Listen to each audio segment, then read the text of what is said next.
네, 7주차 2교시 문제 해설 시작하겠습니다.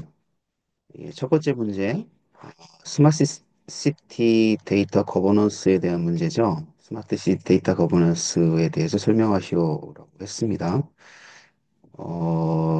이런 문제는 일단 한 줄로서 나와 있고요. 예제가 없습니다. 그 지문이 가나다라라고 하는 지문이 없어요. 이런 것들은 목차를 잘 잡아야 되는데 일단 그 디폴트가 되는 게 이제 그 현황하고 그리고 거기에 따른 기술 요소 구성도를 좀 고민을 하면서 거기에 대한 그 팩트를 좀 끄집어내면 좋을 것 같습니다.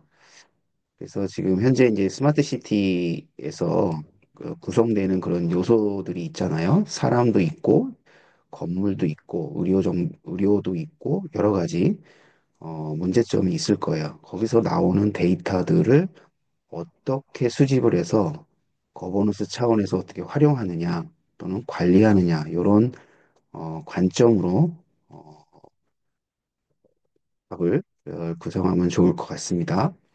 그래서 일단 스마트 시티에서 발생할 수 있는 데이터들이 무엇인가를 먼저 식별해야죠.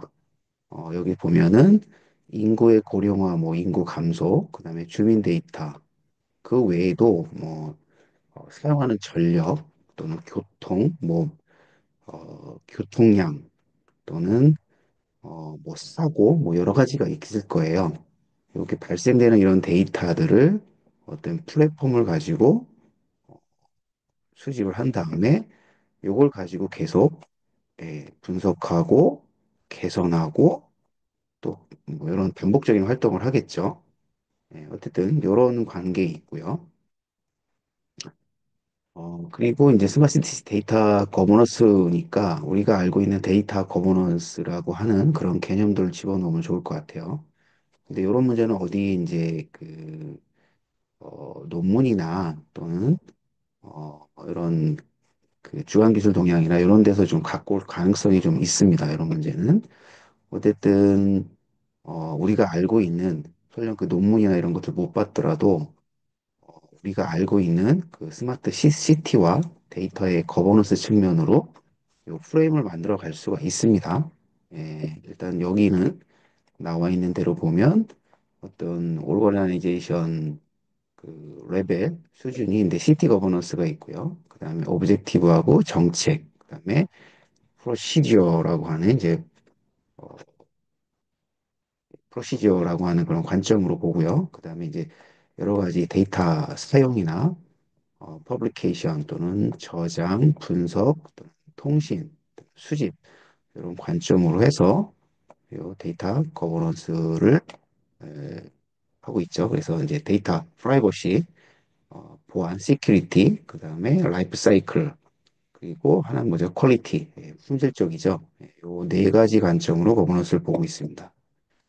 그래서 요 관점으로 지금 해설이 되어 있어요. 이렇게 정보보호, 데이터 보안, 생명주기, 데이터 품질 관점으로 이렇게 되어 있고요. 그리고 이제 데이터 거버넌스에 대한 고려사항이 뭐냐? 사실은 이렇게 이제 하는 거는 제 스타일은 아닌데 어쨌든 다 나로 해서 어떤 분류를 좀 해 주셔야 됩니다. 어떤 측면에 뭐 개인정보 측면에 데이터 거버넌스 고려사항 뭐 이런 식으로 사회적 측면에 뭐 데이터 거버넌스 뭐 고려사항 이런 식으로 좀 해주셨으면 좋을 것 같고요. 그 다음이 4단락이니까 여기서는 이제 거버넌스를 발전을 위한 향후 연구 영역이라고 써놨는데 어떤 의견도 좋습니다. 안 쓰는 것보다 나으니까요. 좀 바람직한 방향으로 스마트 시티에서 발생되는 데이터를 어떻게 관리하고 어떻게 하는가에 관리 차원, 또 활용 차원의 어떤 그런 인사이트를 좀 적어주시면 좋을 것 같아요. 여기서는 연구 측면을 적었습니다. 스마트 시와 넷제로 또는 공공안전과 보안 개선, 뭐 전문력 강화, 중소기업 지원 이런 방향으로 적어줬네요. 다음 문제는 비정형 데이터 감형 처리 부분입니다. 예, 지금 비정형 데이터가 이제 어, AI 쪽에서 요거를 이제 분석하면 굉장히 좋은 정보들이 많이 나오고 있는 거죠. 그래서 일단 이 비정형 데이터에 대한 감형 처리의 기본 원칙 또는 단계별 고려 사항, 그다음 거기에 따른 기술 요소가 무엇이 있는가를 적어주면 될 것 같습니다. 첫 번째 이제 어, 이 빈형형 데이터의 감형 처리가 무엇이냐, 예, 이렇게 예, 법까지 넣어줬네요. 개보법 28조죠. 통계 목적이나 과학적 연구 또는 공익적 그 용도로 개인정보를 정부 주체 동의 없이 여기 동의 없이 활용할 수 있는 법적 근거가 있습니다. 그럴 때 활용하는데 이제 이 감형정보 처리를 해야 되겠죠. 그래서 이제 개요는 어, 개념을 써주고 이렇게 해서 이렇게 이제 활용을 하겠다라고 한 거고, 그다음에 이제 거기에 따른 기본 원칙이 있습니다. 합리적인 처리 방법 수준 설정을 해야 되고요. 그다음에 이제 적절한 안전 조치를 반드시 해야 됩니다. 이때 이제 감형 처리 기술을 적용하는 거죠. 그다음에 어떤 통제할 수 있는 그런 마련도 해야 됩니다. 그리고 단계별 처리 고려 사항은 이건 절차를 암기해 주셨으면 좋을 것 같습니다. 사전 준비를 하고요. 위험성 검토를 하고, 그다음에 감형 처리, 어, 그리고 적정성 검토, 그다음에 안전한 관리, 이렇게 이제 단계를 일단 만들어 놓고 각각을 또 상세 정보를 적어주면 좋을 것 같습니다. 그러나 요즘 특징이 있어야 되겠죠. 이렇게 너무 길게 쓰면 눈에 안 들어옵니다. 사전 준비에서는 무엇을 하는가를 어, 그 용어 중심, 어구 중심으로 써줘야 됩니다. 이렇게 길게 쓰면 좋지 않습니다. 눈에 들어오지 않고요. 길게 쓸 때는 여기다 이제 길게 쓰는 거죠. 설명이 아니라 고려사항을 여기다 집어넣고 뭘 고려해야 된다. 그리고 거기에 대한 설명을 해주는 거죠. 이렇게 감형 처리, 적성성 검토, 안전한 관리까지 해서 그런 식으로 작성해 주면 될 것 같고, 비전형 데이터 감형 처리 기술은 영상 정보 같은 경우는 이미지 필터링, 또 이미지 암호화도 있고요.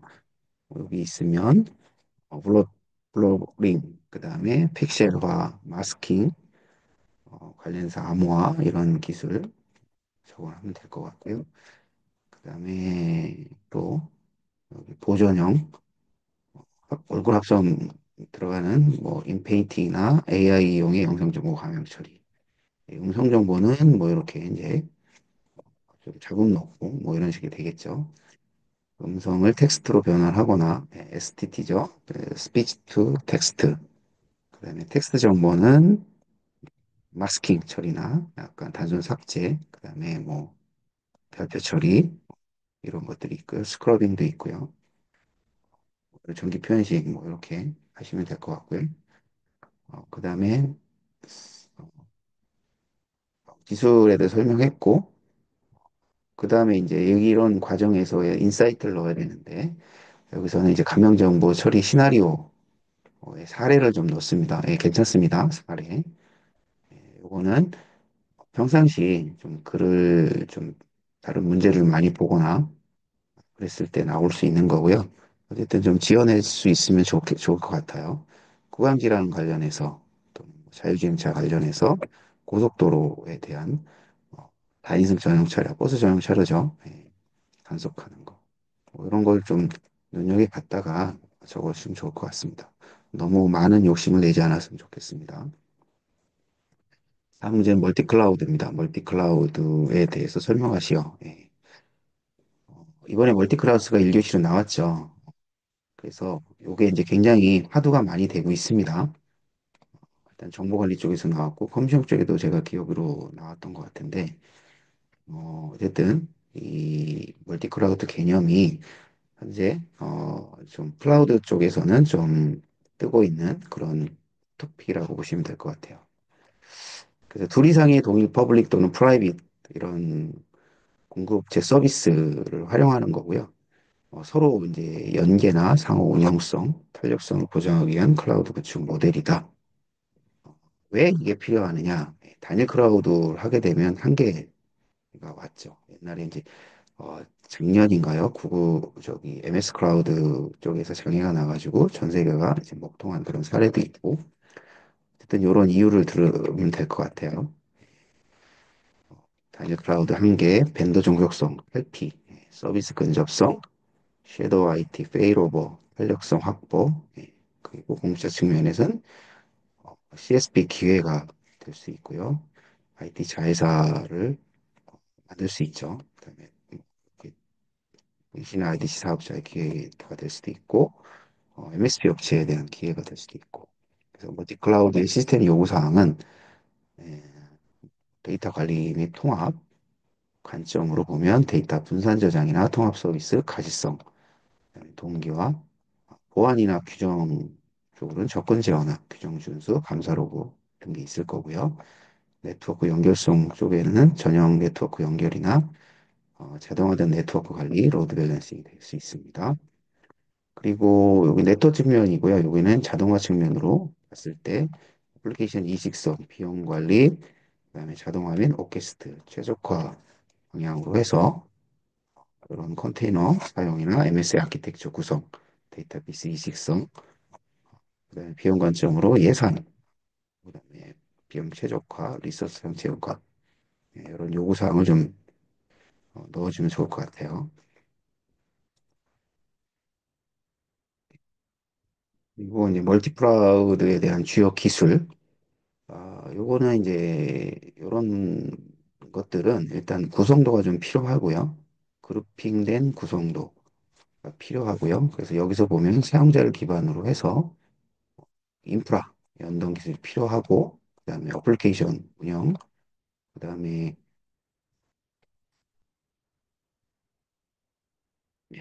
배터리가 좀 떨어져 가지고요.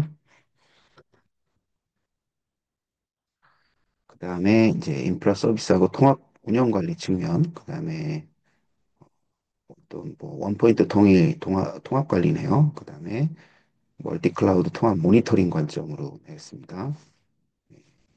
그래서 이렇게 그룹핑을 한 다음에 고객 각각에 맞는 이렇게 그룹핑을 할 수 있으면 이 주요 기능은 떠오르게 돼 있습니다. 떠오르게 돼 있어요. 그래서 보면 인프라 쪽에서는 뭐 API, 뭐 연동 드라이버 이런 거, 그다음에 스케일 아웃, 스케일 인 등은 또 뭐가 있죠? 스케일 업도 있죠. 스케일 업은 여기서는 좀 해당 사항이 좀 없을 것 같습니다.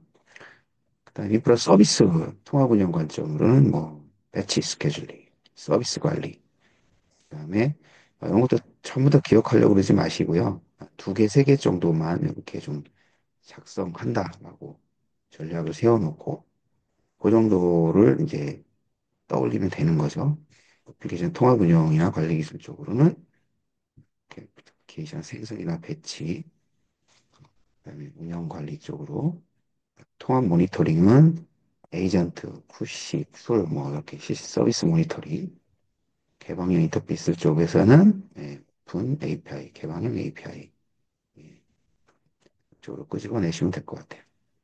그리고 멀티 클라우드 표준화 동향이 있는데 요거는 좀 끄집어내기가 좀 어려울 거예요. 그래서 약간의 저라면 만약에 이제 나라를 기준으로 해서 나라별 표준화 그런 단체를 좀 기억해 놓고 이쪽에서는 어떤 게 이제 방향성을 좀 적어주는 거죠. 약간 트릭이 될 수 있는데 그런 측면도 괜찮을 것 같습니다. 요거 이제 다 암기하기는 쉽지 않을 거예요. 다음 문제는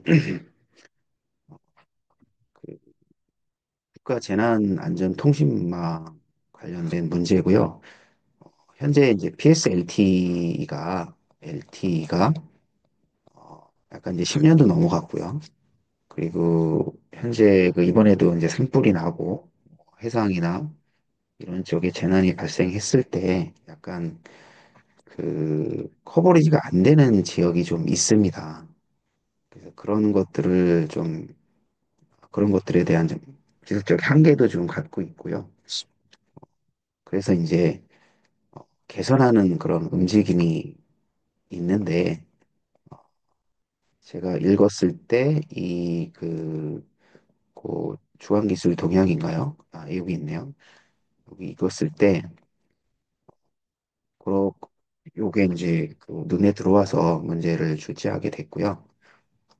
어쨌든 어, 아직 확정된 건 아니지만 적에도 위성을 활용한 국가 재난안전망을 구축해야 된다라고 하는 전제하에 이렇게 지금 연구가 진행되고 있다라고 말씀을 드릴 수 있습니다.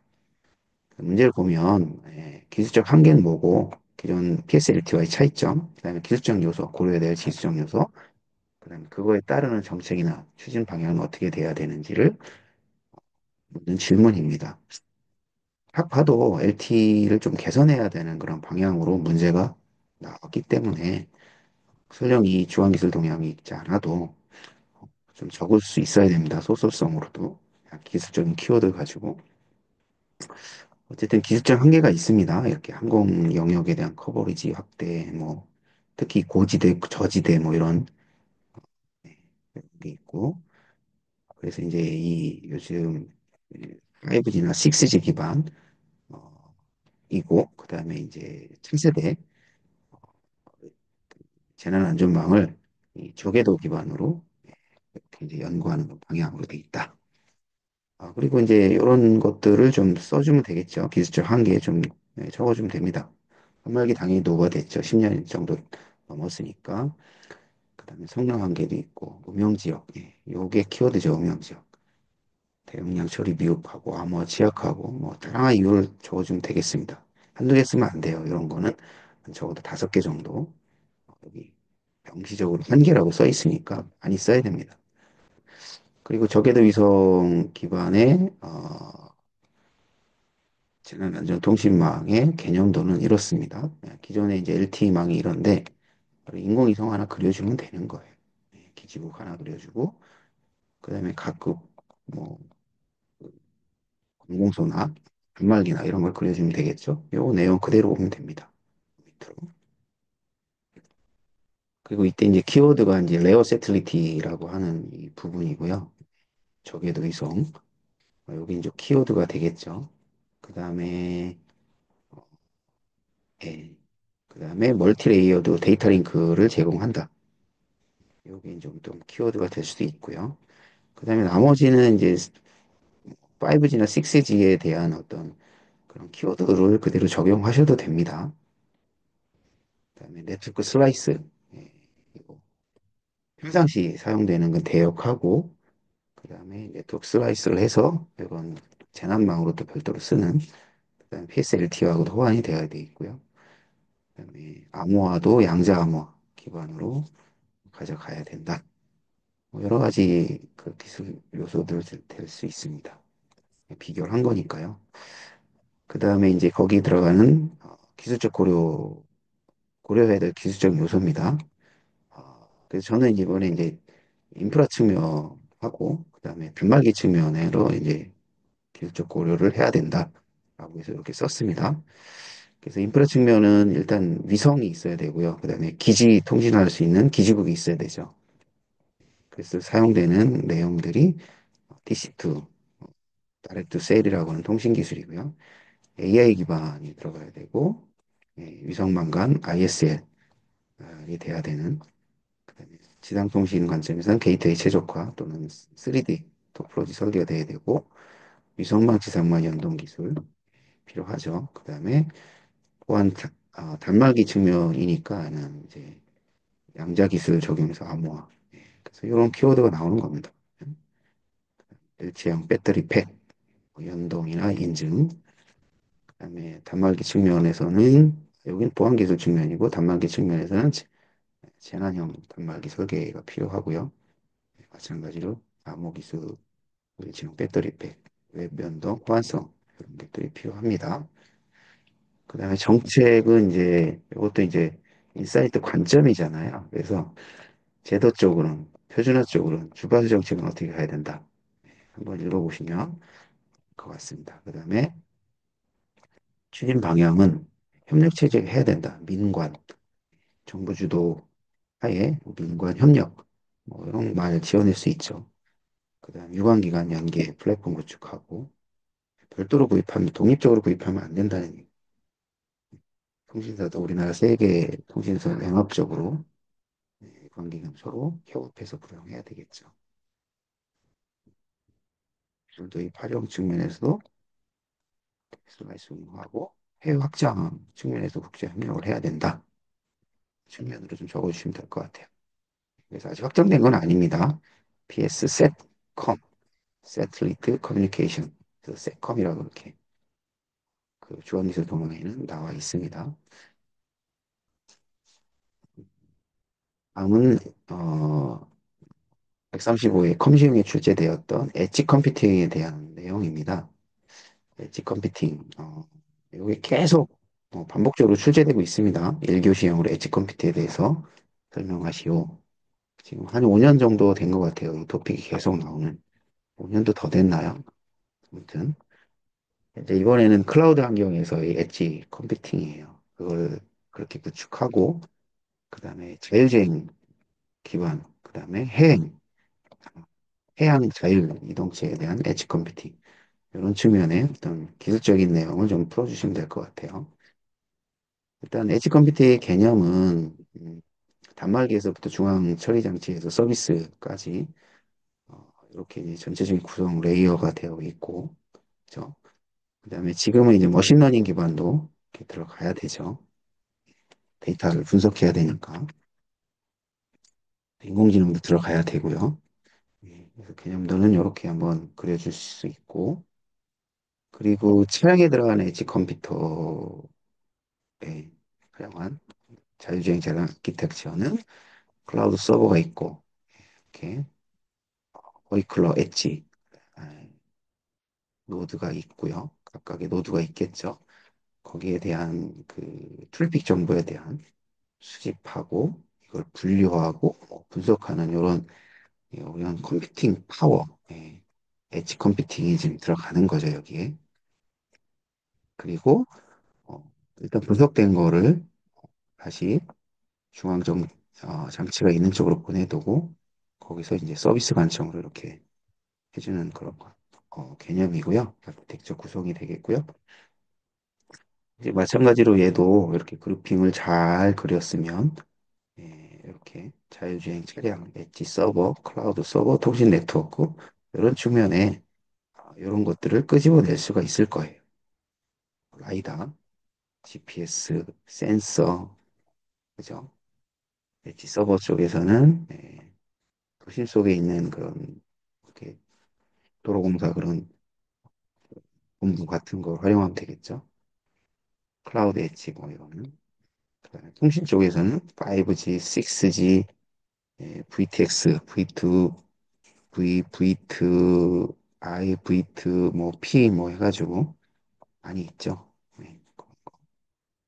보안 기술은 뭐 될 것 같고요. 근데 마찬가지로 해양 쪽에서도 이 엣지 컴퓨터가 들어가는 그런 관점으로 이거를 좀 적어주시면 좋을 것 같아요. 이거는 이제 해양이니까 선박이죠. 선박의 그런 엔진, 또 선교, 감지나 인식 이런 쪽에 다 엣지 컴퓨팅이 이제 들어간다고 보시면 될 것 같아요. 그리고 여기도 마찬가지로 해양 자율 이동 체험 이런 배가 되겠죠. 보통 그다음에 엣지 서버 중간에 엣지 서버가 있을 거고 그다음에 클라우드 서버가 있을 거고요. 그다음에 통신은 마찬가지입니다. 여기 있는 내용 그대로 갖다 써도 될 것 같네요. 그래서 많은 부분이 겹칩니다. 예, 그죠? 예, 라이다도 여기 있고요. 라이다, GPS 그런 기술들을 좀 적어주면 좋을 것 같습니다.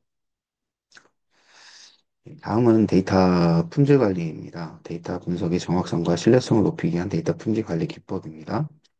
요소는 뭐고, 클렌징이 뭐고, 프로파일링은 뭐다. 이것도 마찬가지로 각각 설명하는 거죠. 일단 품질관리라는 개념은 기관이나 조직 내 외부 정보 시스템, DB 사용자의 기대를 만족시키기 위해 지속적으로 수행하는 데이터 관리 및 개선 활동이다. 그래서 3대 요소가 있습니다. 일단 데이터 값이 있어야 될 거고요. 그 다음에 구조, 데이터 어떤 구조로 되어 있는지, 그 다음에 얘를 관리하는 프로세스 관점이 있습니다. 네, 이렇게. 그런 관점으로 요거는 써주시면 될 것 같고요. 그리고 이 데이터 아키텍처에 보면 여기 3대 요소가 나와 있습니다. 클렌징이라고 하는 거는 레코드 세트 테이블 또는 데이터베이스에서 손상되거나 부정확한 레코드를 감지하고 전처리 시키는 거예요. 이상치를 제거하거나 이런 거를 식별해서 삭제하고 수정하고 교체하고 좀 치환하고 이런 역할을 하는 거죠. 프로세스는 대상을 정의하고요. 그다음에 더티 데이터의 원인을 파악하고 그러니까 이상 데이터 원인 파악하는 거죠. 그다음에 데이터 품질 문제를 우선순위를 정하고 그다음에 배드 데이터는 차단하거나 또 버리거나 뭐 이런 게 되는 거죠. 그다음에 여기 있네요. 배드 데이터 제거.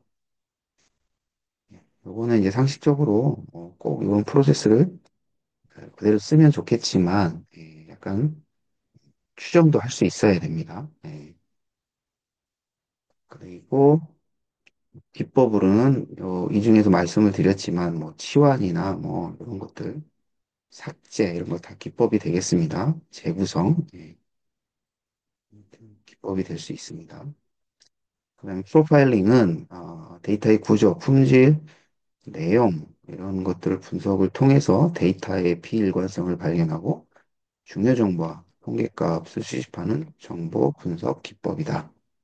이 프로세스는 메타데이터를 수집 분석하고 그다음에 프로파일 대상 및 유형을 선정하고 프로파일링을 수행하고 그다음에 결과를 리뷰하고 그다음에 이거를 결과를 종합해서 등록을 하거나 이렇게 활용하는 거죠. 그래서 이제 수행할 때 보면 구조를 발견하고 데이터 발견하고 관계를 발견해서 이렇게 구성을 합니다. 기법에서는 컬럼 속성, 구조 분석, 그다음 단근 데이터, 룰 분석, 복합 데이터, 룰 분석, 값, 룰 분석, 룰 분석이 있는 거죠. 이렇게 있고요. 그리고 이제 그 서달락은 여기서는 데이터 품질 관리니까 데이터 품질 관리 그 성숙도 모델이 있죠. 도정 청량 도정 성정량 최저 도정 도정 청량체 이게 맞나요? 기법이 있는데 이게 딱 안 들어오네. 어쨌든 이런 기준이 있고 관리 프로세스가 있고요. 성숙도 수준이 바로 요거죠. 정통량책. 다음 문제는 개방형 API에 대한 인터페이스입니다. 수압하고 레스트에 대한 내용이고 거기에 대한 취약점이나 대응 방향을 보는 거죠. 어, 수압하고 레스트는 굉장히 많이 사용되는 통신 방법이기 때문에 반드시 기억을 해 주셔야 될 것 같습니다. 일단 개방형 API는 누구나 사용할 수 있도록 공개된 API를 말하고 개발자에게 사용, 응용, 소프트웨어나 웹 서비스의 프로그래밍적인 권한을 제공하는 그런 기술입니다. 특징은 공개성 표준화, 뭐 호환성, 확장성, 버전 관리 이런 게 있고요. 먼저 소압, REST 구성 요소를 보겠습니다. 소압은 이거죠. 요 메시지 프로토콜이 소압이 되겠고요. 여기를 구성하는 이쪽 서비스, 이쪽 서비스 간에 연계, 통신하는 겁니다. 이때 UDDI라는 레지스트리 레파토리가 있어요. 여기다가 URI를 등록해 놓고 얘가 제공하는 얘가 필요로 하는 거를 여기서 검색하고 여기서 등록을 해 놓은 겁니다. 등록은 WSDL이라고 하는 이런 랭귀지로 등록을 하게 되는 거죠. 여기 레지스터리이기 때문에 등록하고 있고요. 그리고 통신할 때 보면 URI를 검색을 합니다. 여기서. 때 검색하는 언어도 WSDL인 겁니다. 웹 서비스 데피니션 랭귀지가 되고, 그래서 이걸 가지고 이제 서로 프로토콜에 맞게끔 통신한다. 이렇게 보시면 됩니다. 그리고 REST의 구성은 요거는 이제 얘는 이제 뭐 어떻게 보면 3티어라고 볼 수 있고 얘는 이제 2티어라고 볼 수 있는 겁니다. 이 제공자니까 서버가 되고요. 얘는 이제 사용자가 되는 거죠. 바로 이제 뭐 호출할 관계입니다. URI를 호출하면 호출도 뭐 어, 그냥 호출하게 되면 결과가 이제 그 보통 이제 제이슨 포맷으로 이렇게 보내옵니다. 음, 그래서 여기서 구성 요소는 리소스가 있어야 되고요. 행위, 그다음 메시지가 있어야 됩니다. 그 이 행위는 이 메소드이기 때문에 get, post, put, delete 이건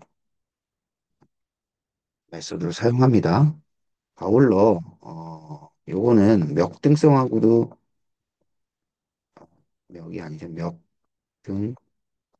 멱등성하고도 같이 연계를 시켜서 좀 설명을 좀 해주시면 좋을 것 같아요. 일단 멱등성은 100번, 1000번을 실행해도 같은 결과로 나오는 거죠.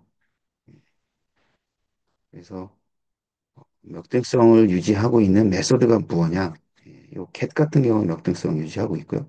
그다음에 서버 내에 있는 데이터 또는 환경 이런 것들 변형시킬 수 있으면 이런 것들이 어, 어떤 명특성을 갖지 않는다. 뭐 이렇게 될 수도 있죠.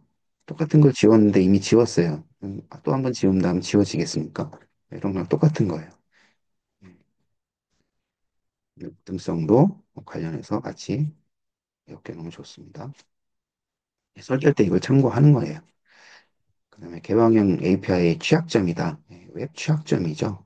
근데 이제 인젝션 측면으로 좀 보면 될 것 같고, 그다음에 정보 유출 측면으로 취약점이 존재하고, 그다음에 인증 토큰에 관련된 거 보통 이제 토큰 방식을 많이 쓰잖아요. 오픈 API나 수압 방식에서도 그렇고 토큰 방식을 많이 사용합니다. 그런 관점으로 여기서는 이제 기술 관점으로 취약점이 뭐냐 이렇게 돼 있고 관리 관점으로 뭐가 필요하냐. 그다음에 경로 측면으로 외부, 내부에서 이제 이걸 호출할 수 있는 거죠. 그러면 이제 정보 유출할 수 있으니까. 그래서 API 키 저장 위협이 있고, 호출 스니핑, 뭐 로직 결함, 뭐 음, 취약점이 있습니다. 그러면 이제 대응점은 뭐냐? 설계할 때 잘 고려를 해야 된다. 구현할 때 뭐 시큐어 코딩을 잘 써야 된다. 그다음에 배포할 때 환경 정보 특히 노출되지 않게. 그다음에 관리할 때도 마찬가지. 관리적인 측면이 되겠고요. 기술적인 측면은 뭐 암호화 뭐 여러 가지 있겠죠. 아벽 활용하고 그 웹방벽 같은 거 쓰는 거죠. 그다음에 품질해야 되고 뭐 방어도 해야 되고 그다음에 로고도 관리해야 되고 로고도 분석해야 되고 여러 가지 관점으로 써주시 여기 있네요. 로고 써주시면 될 것 같습니다. 다음 문제입니다. CBDC 중앙은행 디지털 화폐죠. 이번에 역시 마찬가지 출제되었던 거고요. 컴싱에 나왔고, 어, 그죠? 컴싱에 어, 관리 쪽에 나왔나요, 이게? 어쨌든 나왔는데,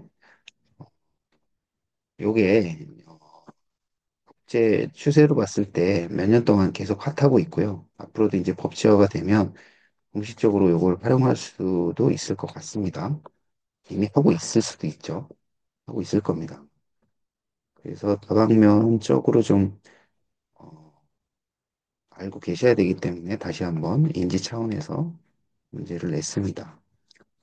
일단 CBDC라고 하는 거는 중앙은행의 기준 예치금이나 결제성 이런 거는 별도로 중앙은행이 전자적 형태로 발행하는 새로운 디지털 화폐다. 블록체인 기반의 새로운 디지털 화폐다. 그래서 이렇게 원장 기술 기반의 이런 구성도를 보이고 있고요. 그리고 특징은 익명성이고 이자 지급하고 있고요. 보유 한도 설정할 수도 있고 이용 시간 조정할 수 있고 그리고 이제 뭐 동양이에요도 마찬가지 국내 및 국양 동양. CDBC는 각 나라마다 각각의 특징이 있습니다. 그냥 간단하게만 중국 같은 경우는 이제 디지털 위안화 먼저 선도하려고 조금 많이 노력을 하고 있잖아요. 미국 같은 경우는 경기 부양책으로 하고 있고 이 일본도 검토 중에 있고요. 영국도 그렇고 전 세계적으로 다 검토하고 있습니다. 우리나라도 마찬가지로 가상화폐에 대해서는 좀 부정적인 의견을 갖고 있지만 어, 이 디지털 화폐에 대해서는 이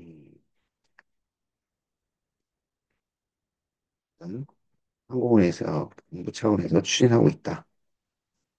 그다음에 암호화폐하고 디지털 화폐하고 차이점, 개념적인 비교하고 뭐 상세 비교, 기술적인 내용이나 어떤 제도적 측면의 꼭 차이점 읽어봐 주시고요. 그다음에 얘는 이제 운영 방식이 네 가지가 있습니다. 직접형, 간접형, 혼합형, 중개형. 여기까지도 같이 개념도 측면으로 같이 기억해 주시면 좋을 것 같고요.